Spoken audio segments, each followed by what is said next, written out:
In this video, we're going to get started modeling a Ferrari 308 in Fusion 360.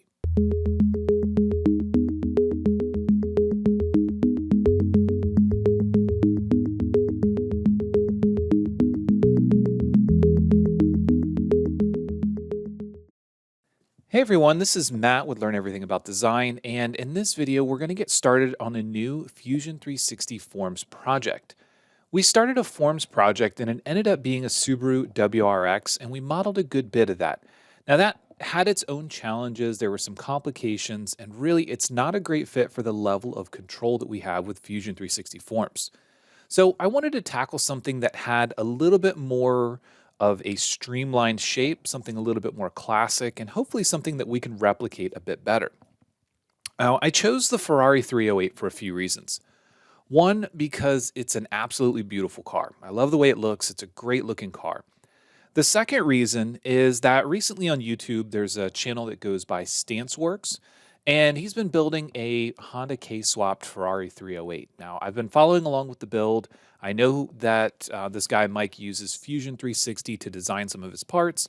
So it was kind of a cool idea for me to start modeling the car. So it could be something that he could use if he ever wanted to continue to model or add his parts to it. So again, it's kind of like twofold. I wanted to do another car, something that was maybe a little bit easier. And this hopefully will fit the bill. We'll have to see. I will take a slightly different approach to modeling this car than how we started the Subaru. We started by focusing just on the hood. And when we started the hood, we really worked on just a few faces, and then we worked our way around face by face, sort of building the rest of the car. What I want to do in this case is take a slightly different approach, a more classic approach to surfacing. And I'm going to start by doing the entire sort of midline of the car. We're going to go down to this, the door seam. We're really going to start by working on the front fender, but ultimately we're going to take a little bit of a different approach to this one and see how it works out. That's something that as you begin modeling more complex projects, you really need to be okay with, and that's trying different things. What you do will not always work. Sometimes you will have to make changes to your strategy. So what we're going to do is you can go to the link in the description and you can download the Fusion 360 data set that already has these blueprints in it. Or if you want to take your own shot at it, just Google Ferrari 308 blueprints, find one. And in this case, I found one online that I was able to sort of hack up into side, front, back, and top views. And then we can get started. With all of that out of the way, let's go ahead and dive into Fusion 360 and start by creating a form. The first thing that I'm going to do is I'm going to create a form by using the plane option. Now, keeping in mind that we have both plane and face, and there are some different, implications to using either of them. Let's go ahead while we're getting started. Let's take a look at both of them. So by starting with face, I'm going to just simply rotate around to a top view, and I'm going to select my top or my XY plane. When we use the face option, we have a simple method, an edge method, or a chain method. We have the number of sides sticking to 4 sides, which is important when we're modeling with Fusion 360 Forms, or we can use multiple sides. If we use the simple mode and we get started at the origin and we start drawing a rectangle, as soon as we get to 4 sides, it will finish that rectangle for us. Then we can carry on adding more faces as we go. We can use the edge approach, and the edge approach will allow us to begin on an edge and continue modeling. And again, we can sort of pull these out. And then we also have this chain approach. And the chain approach will actually let us do a very similar method, but it'll continue to build off of the selected chains and so on. So I'm going to hit escape. I'm going to use Control Z to undo and get rid of all of those because I'm not going to use this method. What I want to do instead is use the plane method. And the plane method allows me to, again, select a plane. I'm going to use a rectangle. This time I'll use a center rectangle. And I'm going to start by simply drawing a rectangle. It doesn't matter how big. If you want to start by doing the entire car, you can. I'm going to start by doing roughly the size of the roof. Notice that I've got a number of divisions here. I've got 4 and 4. That's going to be okay for us. We can do more or less if we want. But I am going to turn on symmetry. When we turn on length symmetry, it might be kind of hard to see, but there is a green line that appears. If we expand the canvases, you can hide the top canvas. You can kind of see that green line. So we want to make sure that we do have symmetry. If you happen to forget and you hit OK before you add symmetry, you can always go ahead and use mirror internal and just select a face on either side. And again, we want to look at the mirrored faces. If we happen to have accidentally made some changes to this before we got to that point, let's say I pulled this edge out. If I go to mirror internal and I select this face and this face, the second selection is going to be adjusted to match the first selection. So keep in mind that they don't have to be a perfect mirror or symmetry if you're using this mirror internal, but it does have its limitations. The number of faces will need to be the same and it has to be able to adjust them. So now that we have this, let's go ahead and bring our top back. Let's go to the top view. I'm going to box select everything and go to modify edit form. I'm going to start by bringing this down, and because we have symmetry, notice when I move my translate, it's actually scaling things out, and works to our advantage in this case. And the reason it does is because the style lines on the hood, the center section of the hood is actually fairly flat. There's not a lot of curvature, and then the fenders begin to flare up. It might help if you see what the car looks like. So again, just look online for some pictures, but you can see that the hood here, this is actually the engines in the rear. So this is actually just a storage plus, some cooling and some brake boosters and stuff like that are hidden in there. But you can see that this section's fairly flat. And if we look, the fenders start to curve up a little bit before they roll over and come down. So we're going to build this center section and we're going to work it all the way back. And I'm going to do that by, again, trying to match those lines. Once we get it pretty close, the next thing I want to do is I'm going to come down and start to move these vertices to slowly match the curvature up front. In a case like this, because we're dealing with very gradual changes, I'm not too worried about being in box display or smooth display. Right now, the smooth display is going to be fine, but we can always use Alt and 1 or Alt and 3. We also have the selection options that let us do it in here as well. So we're getting pretty close. I'm going to move some of these vertices. And again, I'm just trying to replicate where these edges are. We're going to do a lot more of this, slightly modifying these vertices and these edges as we go. But then I'm going to double click this back edge and I'm just going to bring it back to about the edge of the A-pillar, or where the door seam meets. And this leaves one division in the middle here, and it leaves one here up front. I'm going to go ahead and move this one as well. I'm going to pull this one back. And the reason I'm doing this now rather than later is because we're going to begin to try and match some curvature. So by moving them now while the entire piece is flat, it makes it a little bit easier for us because we haven't moved anything yet. It's still flat. So we haven't really modified any curvature because we're solely looking at it in 2 dimensions. But at this point, let's go ahead and go to a side view, box select everything, and then let's move it up. So I'm going to move it up until we are roughly in line with this front nose. I'm not going to count the bumper. I'm just looking at the body lines. And then as we hover over this, you can kind of see the different divisions. I'm going to box select from the side here to grab all of those edges, and I'm going to pull this up. I'm going to find the next one. I'm going to do the same thing. And don't worry too much about how the shape or the curve is coming. I want to get those vertices roughly at the right point, and then we'll pull this one up as well. So that looks pretty bad so far, right? If we go to our box display, let's see exactly what we've done. And this is a good reason why it's a good idea to get comfortable and use box display. So with box display, we can tell that we kind of made some really crazy decisions here. So what I'm going to do is continue with box display. I'm going to move this vertex over the center line of the wheel. That'll be important because once we build out the wheel arch, I want to have an edge or a reference that I can connect to that wheel arch. Then I'm going to take the next one, which is right here, and I'm going to put this a little bit between the wheel arch. So if we think about this as being a complete cylinder, we're going to probably put 8 divisions in the complete cylinder, which will be 4 on the upper section. So we got maybe 1 in the middle, 2, 3, and then 4. So we want to make sure that we mimic those connection points so that the layout of the form is nice and smooth. So now that we have all of those sort of moved into place, let's go back to smooth display. And now you can see the smooth display looks pretty good. So that's a good indication that we should really be continuing on in box display to make these curvature changes.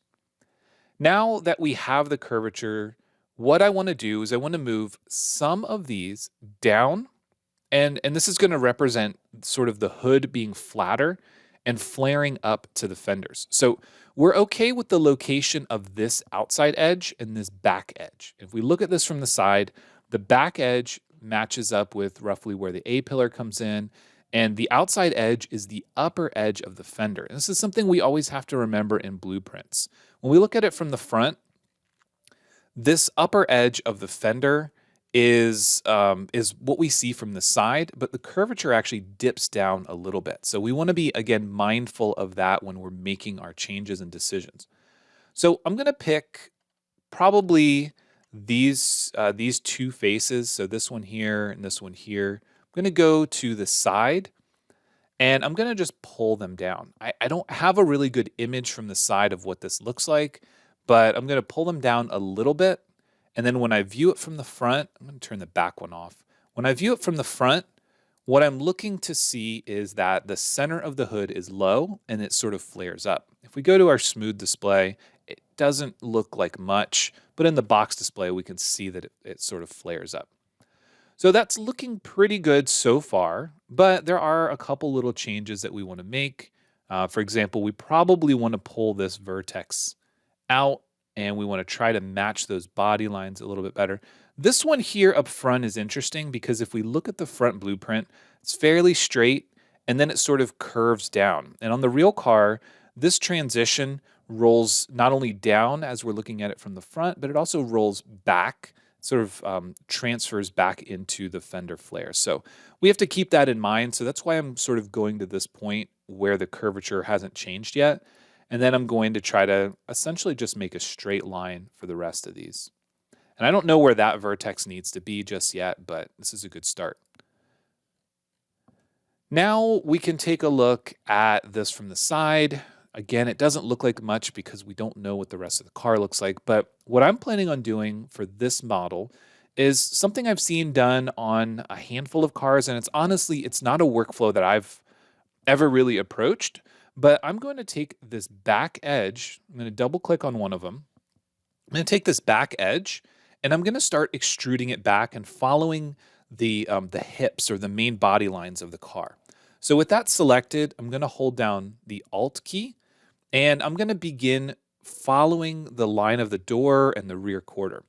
And I'm going to let go of Alt about where this triangle window is, and then I'm going to hit Alt again. What I'm looking at is the change in curvature. So there's sort of an inflection point here, and then the door kind of gets wider. And I'm going to do it here at the C pillar. I'm going to, the B pillar. I guess it would be the B or the C pillar. This is basically a little window here. There's the C pillar is kind of all this one section. But I'm going to hit Alt again. I'm going to begin extruding, and I'm going to put this one about where we would expect the body line to come down from this window. And then I'm going to put another one sort of in the back, and then one more right where the little sort of ducktail spoiler is, so I can flip that up. Now if we rotate this around and go back into our smooth display, what we've done is we've essentially built the midline of the car. And if you view this from the top, even though the car has quite a bit of curvature, I mean, the 1970s Ferraris and supercars, these have all sort of had very classic lines. But when you look at them from the top, they're very much a brick. They obviously taper in the front and taper in the back, but there's really not a whole lot of curvature that happens in the midline. It all really happens at the fenders, and it's really more of a side profile thing. So what we want to do from here, instead of taking this vertex, I'm going to take this edge and I'm going to bring it in until the end matches with the sort of the sail panel or the C pillar. I'm going to do the same thing with this edge. The reason that I'm doing these with the edges instead of the vertices is because I want to keep this a consistent width. So the inside section is sort of tapering in and out, but I want these other sections to be consistent widths. You can also do this with the scale tool. So for example, if I take this edge and I use the scale tool, I can shrink or stretch it. And I'm gonna do that here as well. I'm gonna shrink these so that I'm following the hood line. And while that is not strictly required for this one, I'm gonna take the vertex and move it, and simply because I wanna stay on that front edge. But it's not strictly required that we follow those lines, but it is helpful in the overall design of the layout of these patches. So uh, we're sort of starting narrow, flaring out in the cabin, and then we're narrowing at the back. And that's what we would expect to see. All right. So a lot of this is actually going to end up being deleted. So we're probably going to delete this section for the hood, or we might actually pull the roof line up. I haven't really decided yet, but that's going to come a little bit later. Right now, we're focused on getting the main body line. So at this point, we've only really used one tool. We've used edit form, and we've gone back and forth between our box display and our smooth display. But just using edit form allowed us to create a little bit of curvature. We followed the body line, and now we've got sort of the main section of the body, and we can continue to build out the fenders from here.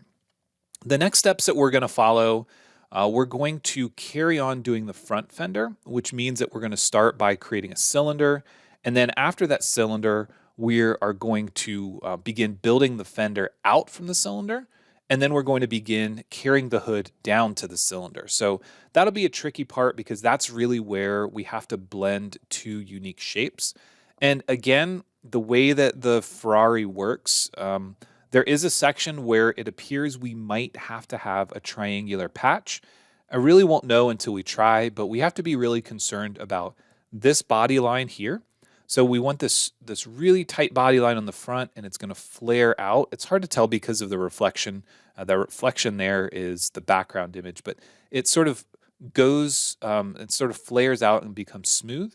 And then this section here, I'm hoping we can take four-sided patches all the way back, and we don't have to use any triangular patches. But that's going to be the intent. We're going to really start by working from this midline, and we're going to take this midline up, and then we're going to worry about the lower section later. So at this point, let's make sure that we do save our work. We don't want to lose anything that we've done, so this is a great time for us to save our work.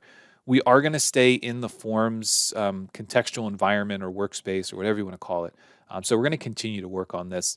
If you find this Ferrari more interesting or more challenging than the Subaru, please let me know in the comments. If this is still a little bit too advanced, if you want something more simple, start at something basic, then please let me know that as well. I want to make sure that the content is going to be helpful. And I think modeling cars it's always been a fun thing for me. I've modeled them various ways with different software, but it's always been a fun challenge because you have a really big end result and something that you can sort of customize and make your own. But if you'd rather see something a little bit simple, like a spoon or a bottle or something else, that's certainly something that I can cover. But please let me know in the comments what you guys want to see. And if you like this, I'll carry on with the Ferrari. If not, then we'll abandon it and we'll move on to something else. But as always, thanks for watching, and we'll see you in the next one.